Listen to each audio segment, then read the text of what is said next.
Good morning, everybody. Thank you very much for joining us today. My name is Amy and I'm the Marketing Manager at Advisor Plus.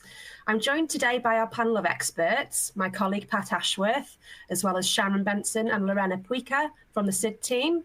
They'll be exploring how technology can be used to measure the impact of your wellbeing programs and improve the quality of life for your employees.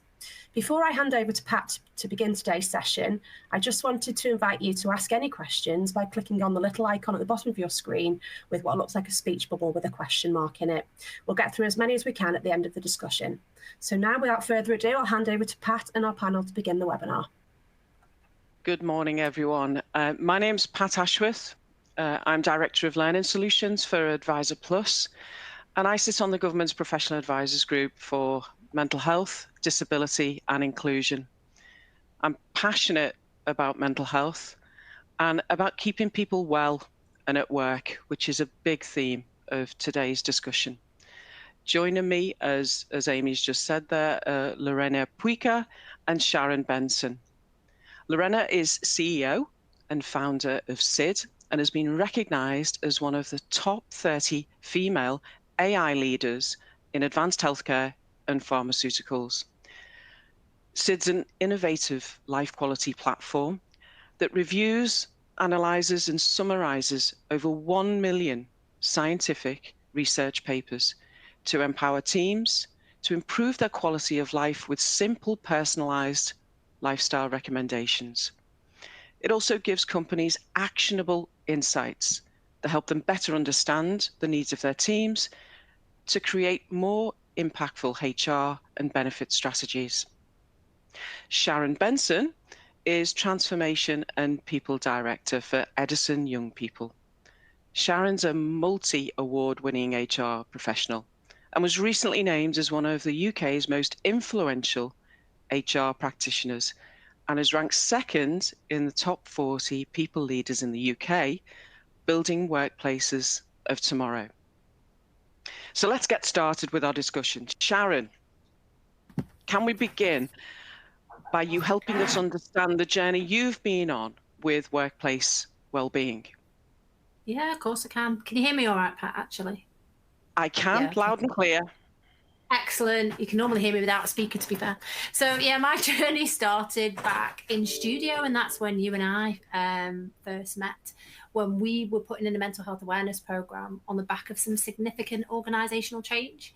We were going from a kind of catalogue company to more of a digital retailer. That meant quite a lot of changes for people's roles, their work, the teams they worked in, and we really felt that mental health awareness programs would be helpful to support people as we were going through that quite significant change.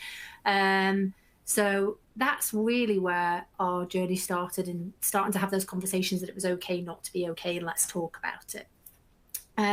The result was that program was hugely successful, to the point where we were kind of lobbied to put in mental health first aiders.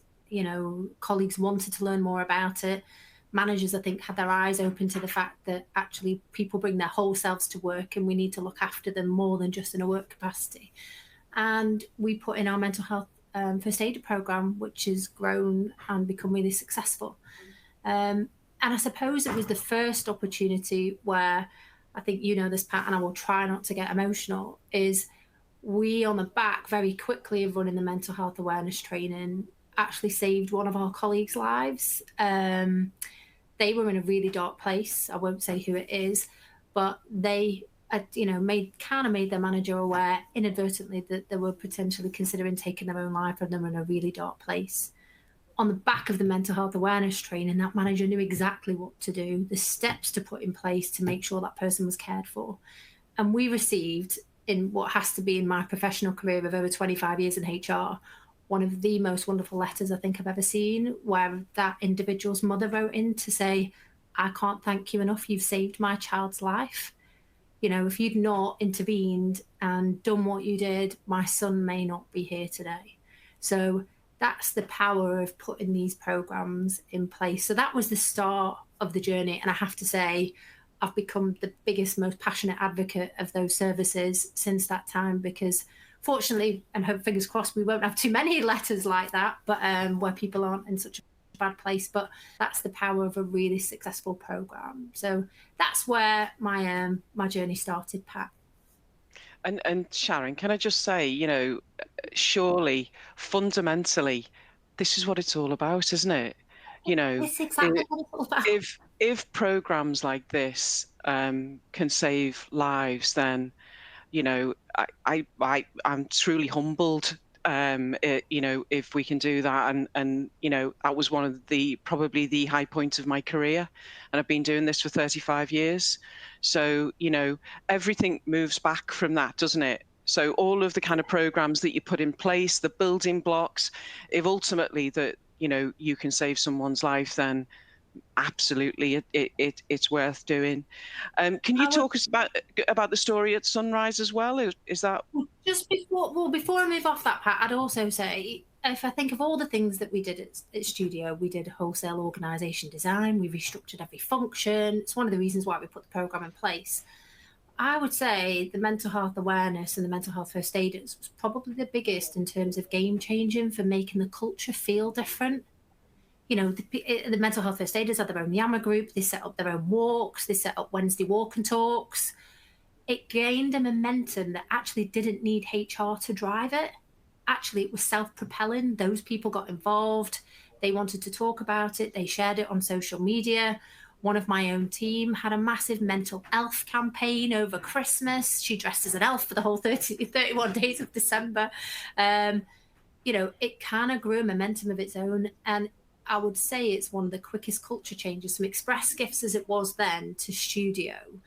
I think the mental health element of that was a real catalyst for change, that we genuinely demonstrated. We weren't this big macho culture that banged the desk and, you know, quite paternalistic. This was we were a much more collaborative studio who cared about his colleagues and really wanted to make a difference. So I would also say it was probably one of the most inexpensive programs I'd actually put in place, but probably had the biggest impact in terms of driving cultural change.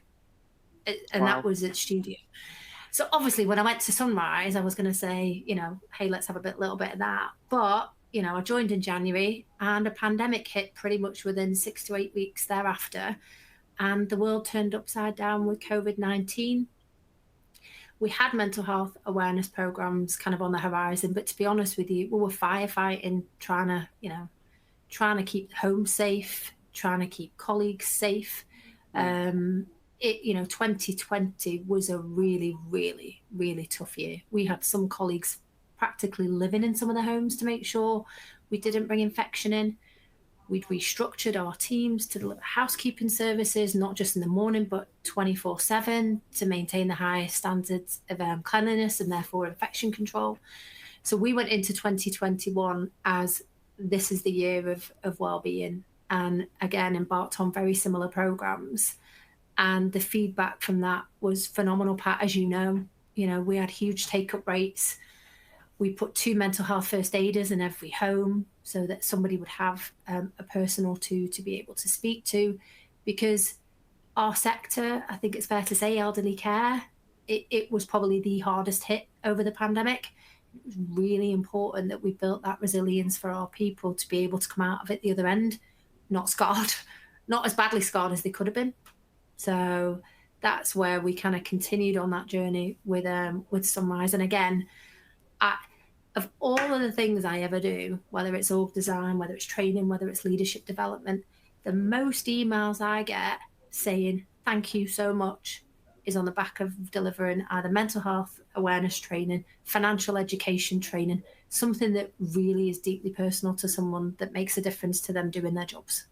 And that's when it's hard to measure that and quantify it because it takes a little bit longer, but that's when those programs really make a difference. Absolutely. And I think one of the differentiators at Sunrise as well was just how you selected your mental health first aiders. It was absolutely rigorous in terms of getting those people who, I love this term that you've just used, to get those people who can self-propel the whole mental health culture and agenda in the organisation, and I'm pretty confident it's still self-propelling today, as it is in studio retail. just taking the discussion further, you've talked about data and so on, and we want to get into that, and certainly want to discuss that with Lorena. But what do you think, in terms of employers, what do you think is missing in their wellbeing provision? Because we talked about the things that you've done, but what do you think is missing for employers? I think what's missing, Pat, if I'm being honest with you, is I think some people think mental health and wellbeing is let's run an MHA course or put MHFAs in. Yeah. And I think that's one part of the solution, I truly do. But if you've not got a great organisational design and structure where people's roles are set up for success, managed by great leaders, with great comms around a great purpose, why does your job exist? Why do you come to work? Do you have a great deal for work in there? I think sometimes they can think wellbeing is just about that, because you can put someone on a mental health first aider course. But if your work's really unstructured, you don't really understand your purpose, and you've got a crap boss, probably mental health and wellbeing is probably not going to be improved much. So I do think you need to stand back and think a bit more strategically about how your workforce is set up for success, and how the mental health bit is a key component part of it. But it can't just be looked at in isolation as a program that they think is going to stick a plaster on it. I think you need to understand, the root cause of maybe why some of your people metrics are the way they are. So I think having a real sense of strategic direction, purpose, and the why, and how those roles are structured and organised to deliver that with great leaders is probably as much a fundamental part of mental health and wellbeing as any kind of training is, to be fair. Absolutely. So I think what I've taken from that is a lot, but this word clarity is jumping out at me. That before you start to embark on a journey with this stuff, you have to have absolute clarity in terms of roles, vision, leaders. It has to, all the building blocks have to be there and in place. Let me ask you another question then, which is, taking all of that into account, how do you influence around the board table on this stuff? Because, what would make an organisation want to spend money on this? Usually when you tell someone that the last programme you delivered saved a life, it usually is quite compelling. But in all fairness, because it's not just the cost of the training, particularly if you're a frontline workforce who are delivering a service, the cost of them attending that training is a cost that can sometimes be hidden and overlooked, because somebody still needs to cover that shift in that hour, right? But I would say if we can relate wellbeing to commercial performance, most boards will listen to you. So if you, give me X pounds to invest in this program, here are some of the people metrics that I believe I can influence and change. So if we can improve our attraction and retention levels, what do we think that will deliver for us? And most of my teams, we've worked to try get under the skin of the numbers. So for example, a care worker typically costs, at Sunrise it was a little bit more expensive, but here a care worker will cost £2,400 to hire. So you've got your cost of marketing for the roles, either Indeed, your job board, you've got the cost of a DBS, you've got the cost of an induction where you are paying them salary, but they're not delivering the care because they're in induction. All the kind of onboarding. Now that doesn't include the recruitment team and the manager time to hire. That's probably up near 4K. Well, if you can save 1 or 2 or 3 or 4 people from leaving, that's bankable checks that you can put back in the bank. She won't spend that money. Now at Sunrise, when we did those programs, we prevented over 300 people from leaving a year. Now that was like nearly £900,000 of cold hard costs that we did not then have to spend to replace them. But also there's the knock-on value of, you don't need to pay people overtime to cover the gap between someone leaving and a new person starting, or contract labour. Well, actually, one overtime went down by over $1 million, and contract labour went down by over $2.5 million. Now, you add all that up, that's millions to the bottom line. And if you're a privately owned organisation or a shareholder, $4 million, and if you're selling for 15 times EBITDA, that's a lot of money that you've just added to the value of that organisation. But that's where I think HR can really improve its service proposition, to start thinking more commercially and translating some of the people metrics into a pound and pence. So and I was just thinking employee value proposition, actually, when you said that. It's employee value proposition is absolutely fundamental here, isn't it? Absolutely. Well, I mean, I try, what's the deal for coming to work here? What are you going to get if you come and work here? Because if we have a really strong deal for an employee who loves their job, who, feels that the company's got their back, they understand their purpose, they understand their why and the difference they can make. If they love their job, they will deliver great services for children or great services for the elderly. Whatever that sector is, they will deliver an amazing service because they love it. So I think sometimes organisations jump straight to the customer value proposition. In this particular kind of sector or any kind of service-led sector, if you can nail your EVP in the deal for colleagues, I think you stand a much better and a more sustainable, long-term, sticky CVP for your customers. The challenge is with the mental health piece and some of those numbers I've just talked about is, and that's why, and I'm going to come on to SID in a minute, it takes a bit of time to track them through. You're probably talking at least 3 months to be able to spot a quarter-on-quarter trend variance in turnover. You might see a blip in a month, but it could just be a blip. Same with sickness absence, same with maybe some of your whistleblowing, same with some of your time and cost per hire, because they're all the metrics I would look at and be tracking pretty closely. The difference is when you start looking at SID and the dashboard, you can see in a bit more real time if some of the things you are doing are making a difference. You'll either see a difference in the environment score if you've done something around the premises. You'll see maybe something in how people are feeling about their careers if you've just done a lot of work on career pathways or training and development. You may see things on emotional health if you've just done a mental health and wellbeing training course. I think this dashboard, and the reason why I love it, is I think I can see in more real time some of the inputs that will drive those outputs later on. So from a metric perspective, this just feels like it's a bit more real time than me having to be impatient and wait for maybe 3 months before I can prove that program has delivered that result. Well, I'm intrigued to see the dashboard, actually. So thank you, Sharon. Lorena, I was going to ask you, is SID part of the solution? I think what we've just heard from Sharon is it most definitely is. But can you help us understand a bit more about SID and what it offers?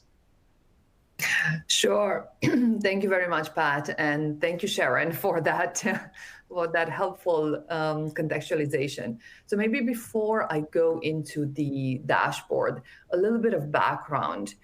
And you've mentioned clarity, you've mentioned measurability, and I think these are really powerful concepts that a lot of the time, specifically when it comes to health and well-being, they tend to be on the periphery.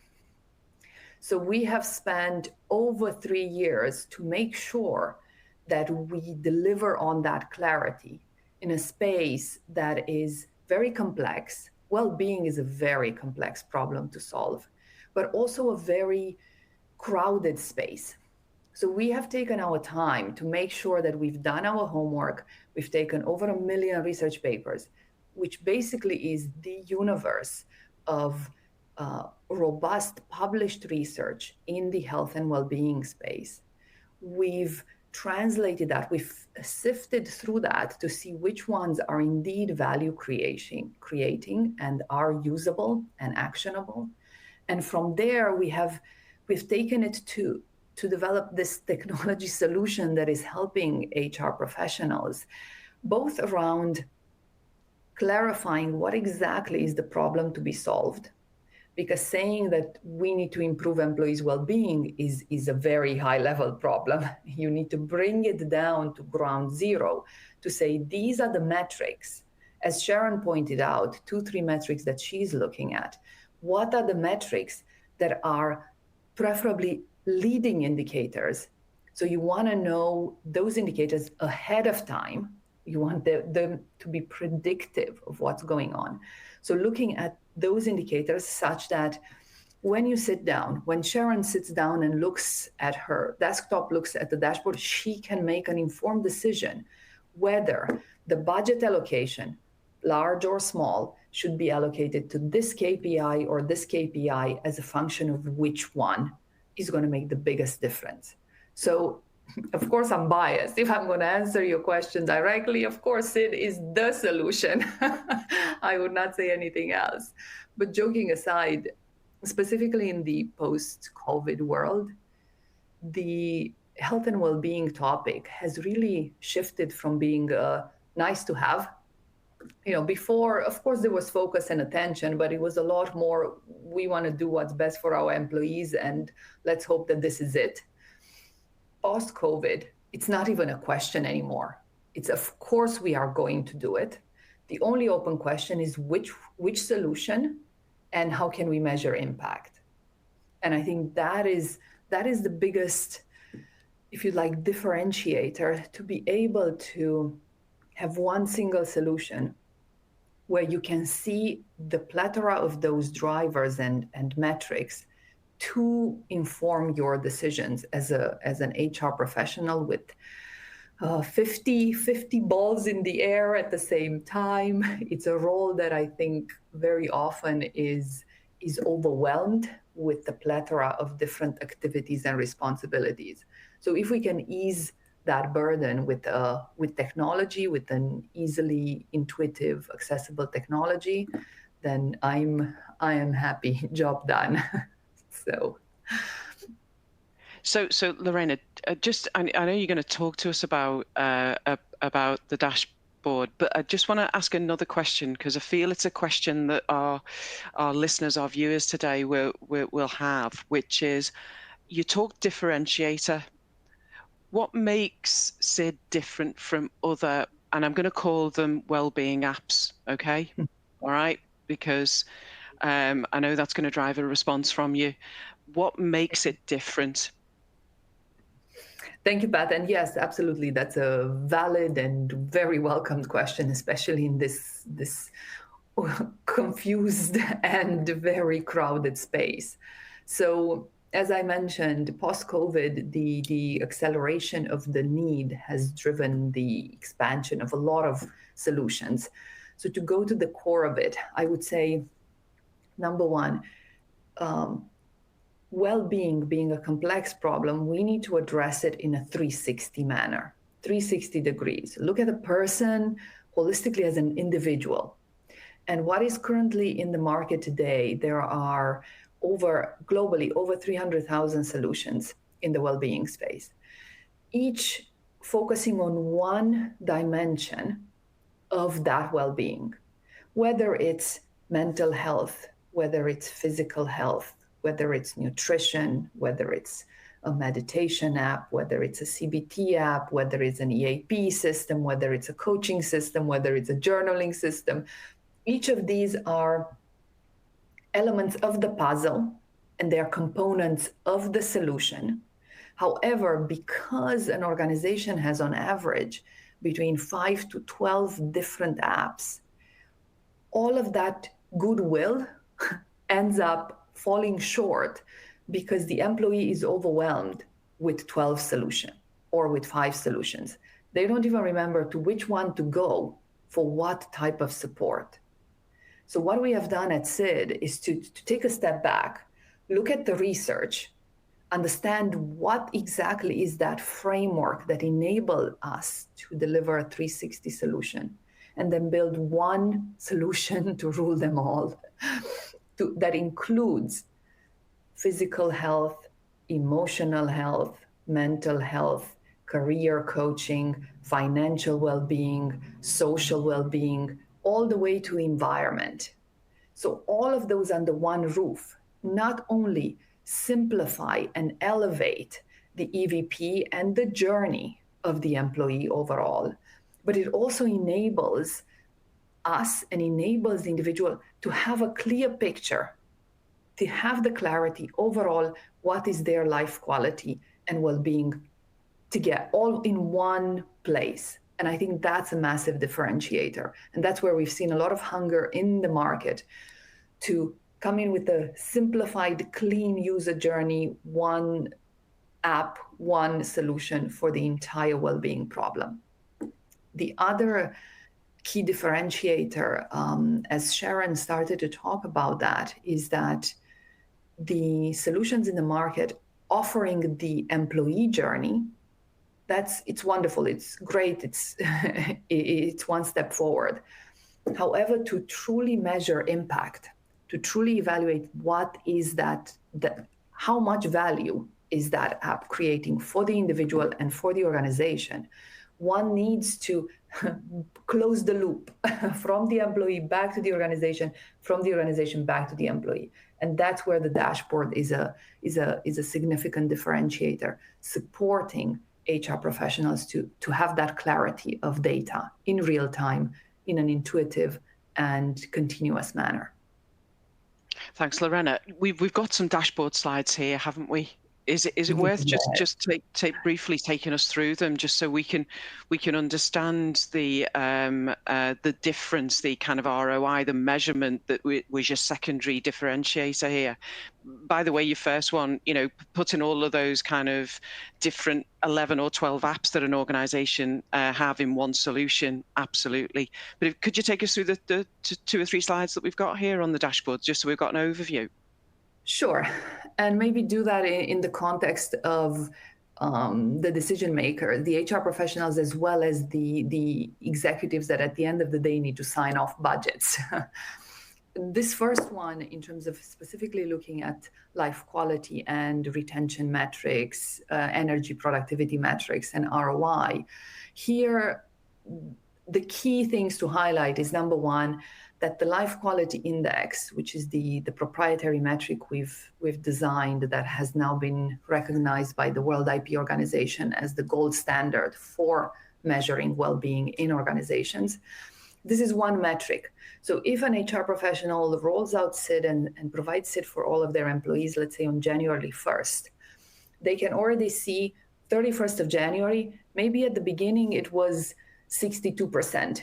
At the end of January, if they manage to move the dial by 2 percentage points and then dive deeper into the 9 dimensions to see where it was the biggest difference, that's already a step forward to know exactly what the change has been month on month and quarter on quarter.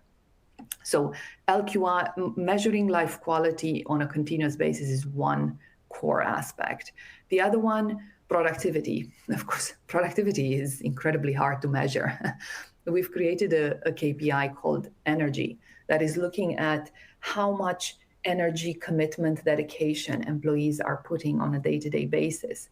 And that is a leading indicator.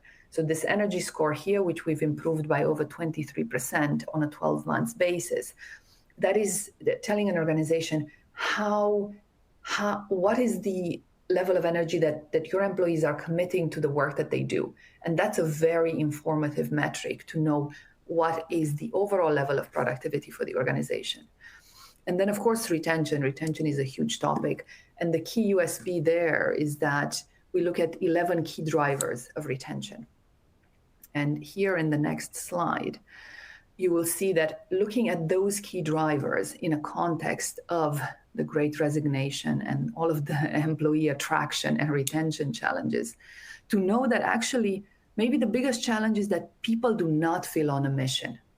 And Sharon highlighted that earlier as well. If people do not understand why they come to work every day and what is the value of their role to the overarching organization, that can be sometimes the biggest detractor of retention. So looking at what are the specific drivers there can also be incredibly impactful to drive comms as well as well-being strategy. Moving on, in terms of reducing risks, I think the headline for an executive team is always reducing risks.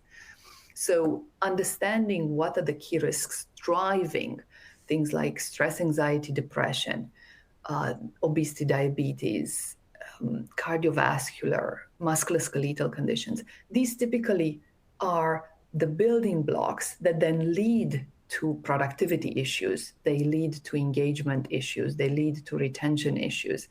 And so understanding how one can manage those risks relative to what percentage of the population is at risk of stress, anxiety, depression, or is at risk of cardiovascular. And for that subset of the population to deliver the most impactful interventions for anxiety specifically. So if you know that it's specific anxiety rather than stress, that's very different communication, and that's a very different value proposition in throughout the well-being strategy. So understanding those aspects can be also incredibly impactful. And then last but not least is really growing the ROI, return on investment. If you know that you have spent £2 per employee per month, you do want to know how much has that delivered for the organization in lower risks, higher productivity, higher engagement, and higher retention. And this is a simple, straightforward, intuitive way to look at reduction of absenteeism, reduction of presenteeism, and reduction of risks linked to the specific preventable conditions. Absolutely fascinating. Thanks, Lorena, and thanks for taking us through that in such a succinct way, because there's so much in it. So thank you for that. Again, I think another question that people on this webinar will have is around data protection, privacy issues, because there's such a lot there. Any thoughts, any comments about that? With pleasure. That's the first element of our slides, of our communications. I am a huge believer and definitely a contributor to what is called a radical privacy policy. We have created that policy over 4 years ago to ensure that the privacy of the employees and the data integrity is maintained at any price. So I believe that to be able to truly deliver impact in the space of mental health, emotional health, physical health, life quality, we need to ensure that the entire data set, everything that happens between the employee and an app, is private, secure, encrypted, and no one else will ever, under any circumstances, have access to that personal data. And that has been our approach from day one. And the way that translates is that all of the data in the dashboard is aggregated, anonymized, and no organization has any ability to drill down to say, this is Pat, this is Sharon, this is Lorena. There's absolutely no possibility to do that, and we would never allow that. Well, that's really quite compelling, I think, in terms of this space. I think in terms of Sharon, can I just bring you in on this as a HR director around data protection and around the piece around the minimum number of employees? Can I just ask you to talk about that? Or you're on mute. I don't know how many times a day I say that. Sorry, there's interviews going on next door, so I didn't want you to be able to hear it and blur the noise out. Whenever you do an engagement survey, I always aim for at least a minimum of 12 before you can dissect it down to a level of kind of reporting. But I think, you know, certainly with us having over 270 employees, soon to grow to over 400, you know, I certainly don't have any concerns about a minimum number, but probably, Lorena, more from a statistical perspective, is there a minimum number of employees where you go, do you know what, if you've only maybe got 5 employees, data protection might be a hard one to keep hold, you know? I know you won't be able to spot the individual, but there's a difference between personal data and anonymity. I think anything more than 50, you know, maybe even 40, yes. Because otherwise I think you'll have the who's not happy, or who's anxious, or who's not feeling great. I think there is maybe a minimum quorum, but I'll leave that to the lady with 3 maths degrees rather than me.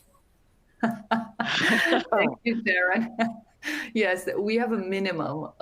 Typically, statistically speaking, you need 30 to make sure that, you know, that data is standardizable.